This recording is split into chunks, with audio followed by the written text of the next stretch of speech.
Hey everybody, it's me, Kendall, your Teen Services Librarian here at the Blue Hill Library. I am back for another teen book talk. This week I'm going to be talking about Paper Towns by John Green.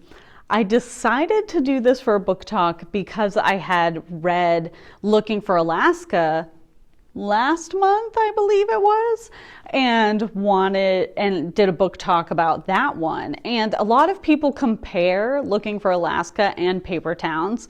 So I thought it would be interesting to read this one and kind of see how they are similar and how they're different, and then talk to you guys about it. So here I am.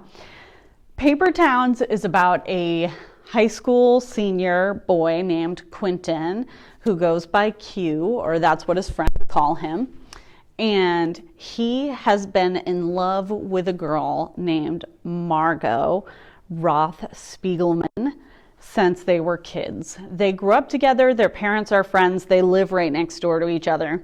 And when they were little, they used to play together all the time. And as they grew up, they kind of grew apart, and Margot is beautiful and popular and totally adventurous and just seems unattainable to someone like Quentin, who is a little nerdy, kind of socially awkward. All of his friends are in band. Just a disclaimer, I don't think there's anything wrong with any of those things, but it kind of paints that portrait of nerdiness or whatever for this story. Everything's going just fine until one night Margot suddenly shows up at Quentin's bedroom window in the middle of the night. And Quentin goes on this crazy adventure with her for the night. And then the next morning, she's gone. Disappeared without a trace. Nobody knows where she is or what she's doing. But Margot has taken off before, so her parents are just frustrated and annoyed that she keeps disappearing and not telling them where she's going, but she has a tendency of leaving clues behind. And that's when Quentin gets involved. He starts noticing that Margot left him some clues, so he starts following the clues to try and track her down and figure out where she's gone. So it's kind of a fun coming-of-age mystery, exciting story, and you go through all of these searches and antics and high school craziness that Quentin goes through as you're reading the book. And it's really, really fun. I really enjoyed this one. And I think a lot of other people must like it too, or will like it if you haven't read it yet, because it's just so readable. Like I will say it's not my favorite book, but I also didn't want to put it down because I was so curious about what was going on with Margot and if Quentin would find her and what the next clue was going to be and what was happening.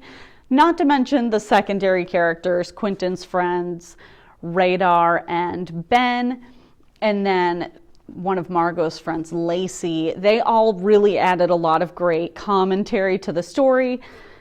They're funny and just like ridiculous things happen when they're all together, and it's quite delightful.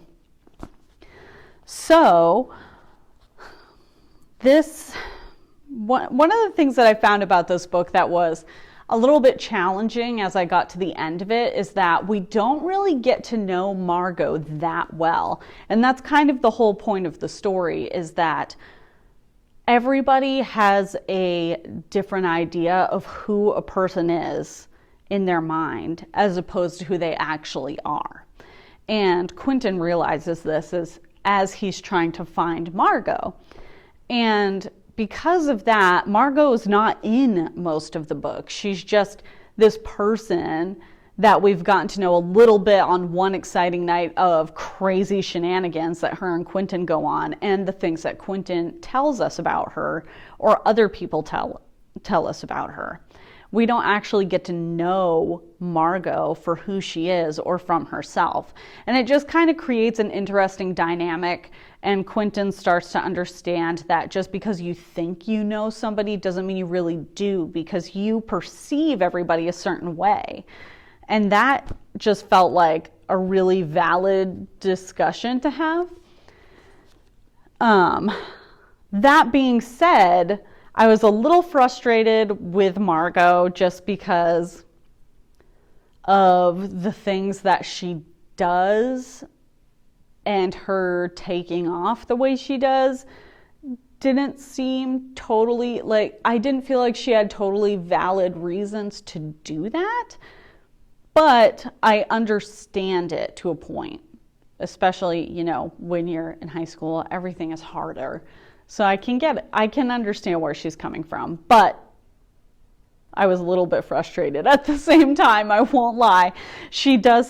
All of the characters really have a little bit of selfishness about them, and they're all more focused on themselves or the things that they really want as opposed to the people that they care about. And one of the characters, Radar, makes a really interesting point about how you can't keep expecting people to be who you want them to be. You just have to accept them for who they are. So there's a lot of just really important moments in this book that I think will really stick with readers. And ultimately, it's just a fun ride. There's a lot of hilarious moments in this book, and I think relatable moments for some people that make it really great to read. I do, as far as comparing,